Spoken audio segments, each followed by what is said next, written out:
உனக்கு தெரியுமா சௌமியா, இங்க கூல் கப் ரொம்ப ஃபேமஸ். இதை தான் இவங்க இங்க பானிபூரின்னு சொல்லுவாங்க. சரி வா போய் சாப்பிடலாம்.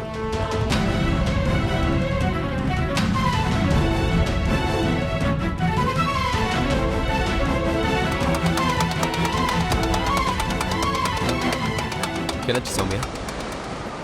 என்ன நீ ஓகேல? அது அருண், அந்த அம்மா முக்காடு போட்டு நிக்கிறாங்கல்ல, சின்ன வயசுல அந்த மாதிரி யாரையாவது பார்த்தா அக்கா ரொம்ப பயப்படுவாங்க.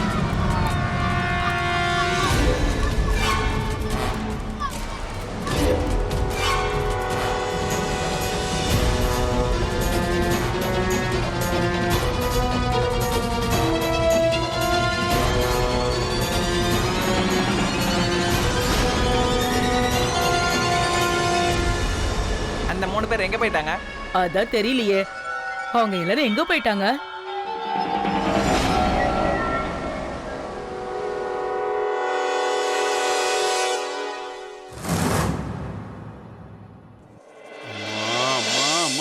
என்ன பண்றது சொல்லுங்க?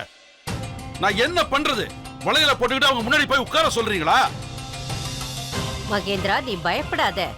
எச்சரிக்கையா இருக்கிறதுல தப்பு ஒண்ணும் இல்ல. இந்த திருநங்கைகளை நம்பவே முடியாது. அப்புறம் இந்த சாயா இருக்காளே, அவ அந்த நிம்மியோட பாதையில தான் போய்கிட்டு இருக்கா. ஆனா அவ மும்பைக்கு போன விஷயத்த சொல்லலாம்ல? சொல்றதுனால என்ன பிரயோஜனம்? இங்க பாரு, நம்ம நோக்கம் அவ கூட விவாதிக்கிறதோ இல்ல அவ தகுதியை எடுத்து காட்டுறதோ இல்ல. இதுல அவங்க தப்பு என்ன இருக்கு? இந்த சௌமியாக்கு தான் கொஞ்சம் கூட வெக்கமே இல்ல. நம்ம சுமதி அவளுக்காக எவ்வளவு பெரிய தியாகத்தை செஞ்சிருக்கோம். அப்புறம் இந்த உம்மடா மூஞ்சி எப்ப பாரு அவங்க 2 பேருக்கும் நடுவுல நுழைஞ்சிடுறா. யாரால என்ன செய்ய முடியும்? நீ கடவுள்கிட்ட நல்லா வேண்டிக்க, எப்படியாவது இந்த சௌமியாவை கடத்தி கொண்டு போயிடணும்னு வேண்டிக்க. இதுலதான்ப்பா நன்மையே இருக்கு. நீங்க சொல்றது சரிதாம்மா. இத்தனை நாளும் கைய கட்டிக்கிட்டு தான் இருந்தோம். சுமதியோட நன்மைக்காக நாம இதை செஞ்சுதான் ஆகணும், புரிஞ்சுக்க.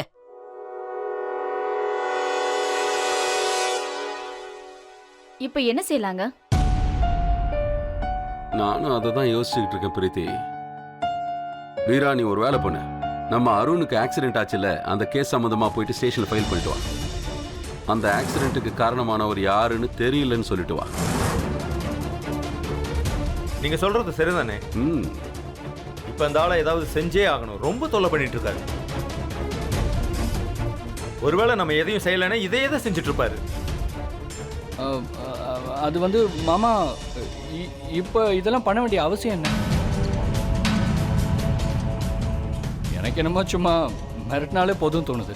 நீங்க இந்த ஊர்ல எவ்வளவு பெரிய ஆளு, நீங்க சும்மா ஒரு மிரட்டல் விட்டாலே போதும். அது பண்ணாலே போதும். நீ ஏன் அந்த அளவுக்கு பதறிட்டு இருக்க?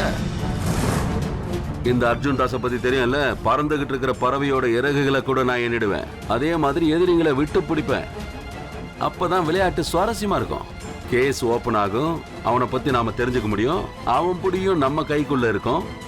அப்புறம் நாம நினைச்ச மாதிரி அவனை ஆட்டி வைக்கலாம். சரி மாமா.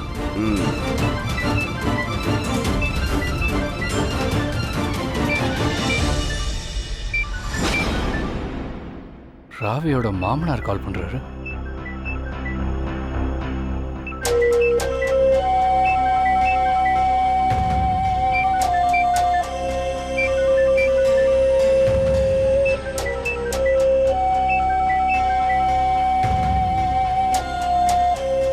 ஹலோ. என்ன வருண், நீ அவங்களோட ரத்தம் நிரூபிச்சிட்டல. அவங்க பணத்தை பார்த்ததும் பயந்து போயிட்டியா? நான் உன்னை என்ன பண்ண முடியும்னு உனக்கு தெரியாது. அப்படிலாம் ஒன்றும் இல்லை. அது சிச்சுவேஷன் அந்த மாதிரி ஆயிடுச்சு. ப்ளீஸ் என்னை புரிஞ்சுக்க முயற்சி பண்ணுங்க. நான் ஏன் அர்ஜுன் தாஸுக்கு சப்போர்ட் பண்ண போகிறேன்? அவர் எனக்கும் எதிரி தானே. என்னை நம்புங்க, நான் உங்கள் கூட தான் இருக்கேன். நீங்கள் என்ன சொல்கிறீங்களோ அதை செய்ய நான் தயாராக இருக்கேன். நீ செஞ்சுதான் ஆகணும். இப்போ நான் சொல்கிறத கவனமாக கேளு.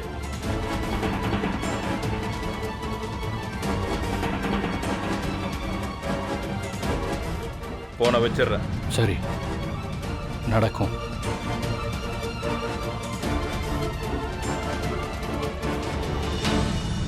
கிழவா, நீ என்னையும் ஆட்டி பார்க்கணும்னு நினைக்கிறியா?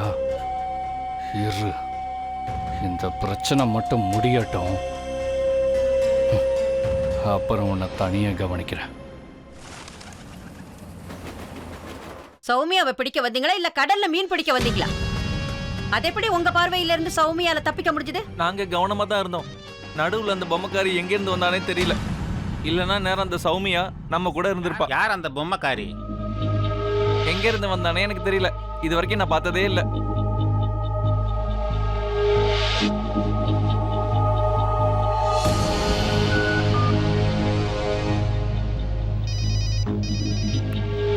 யார் என்ன பாரு. கரீனாவோட போனு. பேசு. ஹலோ ராணி, மல்லிகா எங்க? அவ இங்க தான் எங்கேயாவது இருந்திருப்பா. ஏன்? சாப்பாடெல்லாம் அப்புறமா சாப்பிட்டுக்கலாம். முதல்ல அந்த மல்லிகா எங்க இருக்கான்னு கண்டுபிடிங்க. ஒருவேளை உங்களால ஏதாவது தப்பு நடந்ததுன்னா உங்களை நானே வீட்டை விட்டு வெளியே அனுப்பிடுவேன். நல்லா ஞாபகம் வச்சுக்க, திரும்பவும் உள்ள அனுமதிக்கவே மாட்டேன். எங்க இருக்கான்னு பாருங்க.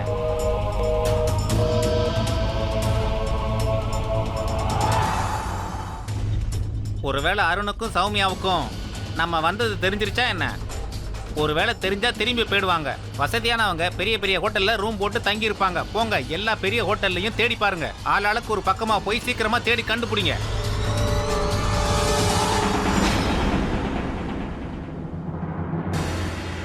நீ மல்லிகாவுக்கு ஏதாவது சொன்னியா என்ன? ஏன் மல்லிகா அக்காவை நினைச்சு மும்பைல இருக்கவங்க பயந்து போயிட்டாங்களா என்ன? நீ ரொம்பவே வாயாடிக்கிட்டு இருக்கிற. இனிமே உன்னோட தூக்கம் தான் கெட்டு போக போகுது. 2-3 நாள் கழிச்சு பாரு என்ன நடக்குதுன்னு தெரியும்.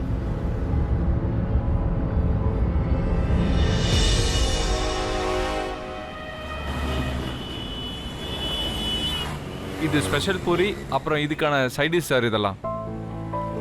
அப்புறம் அந்த பரோட்டா எப்படி இருக்கும்? அதுவும் ஸ்பெஷல் தான் சார். ஏதாவது வேணும்னா கூப்பிடுங்க சார். தேங்க்யூ. Okay sir. இவ்ளோ சாப்பாடா? இது ரொம்ப அதிகமாயிடுமே. நான் ஒன்று சொல்லட்டுமா? உன் நல்ல மனசு மாதிரி உன் வயிறு நிறைய நீயும் நல்லா சாப்பிடு. இப்போ நாம ஹனிமூனுக்கு வந்திருக்கோம். இது எப்படி நம்ம ஸ்பெஷல் ஆக்குறது?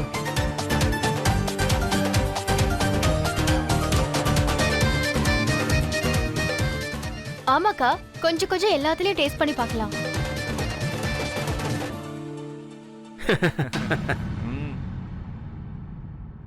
வாங்க, எப்படி இருக்குன்னு டேஸ்ட் பண்ணி பார்க்கலாம்.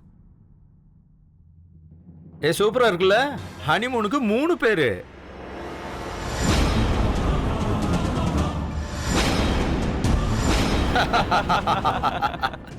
அப்படியே மொத்த கிராமத்தையும் கூட்டிட்டு வரலாம் தான் நினைச்சோம். அவங்க எல்லாம் வரலன்னு சொன்னதுனால இவங்களை மட்டும் கூட்டிட்டு வந்தேன். இதுல உனக்கு என்ன பிரச்சனை? இல்ல எங்களுக்கு ஒன்றும் ப்ராப்ளம் இல்ல. ஆனா இவங்கள ஒருத்தருக்கு கண்டிப்பா ப்ராப்ளம் இருக்குல்ல.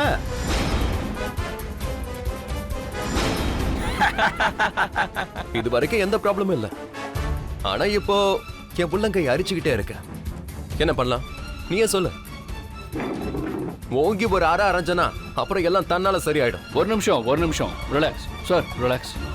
என்ன ப்ராப்ளம் சார்? அமைதியாக உட்காருங்க ப்ளீஸ். டிஃபன் சாப்பிடுங்க.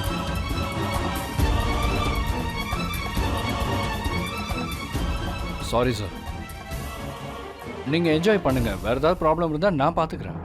ப்ளீஸ் உட்காருங்க, சாப்பிடுங்க. உட்காருங்க ப்ளீஸ், உட்காருங்க, சாப்பிடுங்க, உட்காருங்க. I am sorry sir. நீங்கள் உட்காந்து சாப்பிடுங்க சார். வேறு ஏதாவது ப்ராப்ளம் இருந்தால் நான் பார்த்துக்கிறேன் சார்.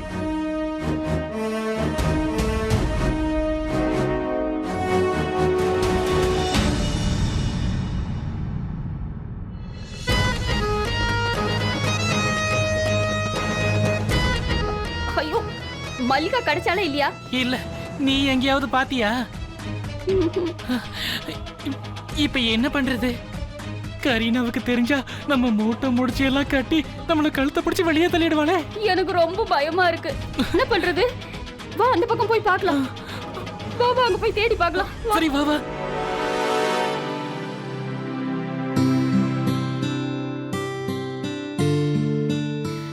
அக்கா, அங்க பாருங்க, பஞ்சு மிட்டாய். அக்கா, உங்களுக்கு ஞாபகம் இருக்கா? சின்ன வயசுல அந்த பஞ்சு மிட்டாய் விக்கிறவரு நம்ம வீட்டு வழியா தான் போவாரு. அப்ப அம்மா உங்களுக்கு எனக்கு வாங்கி தருவாங்கல்ல?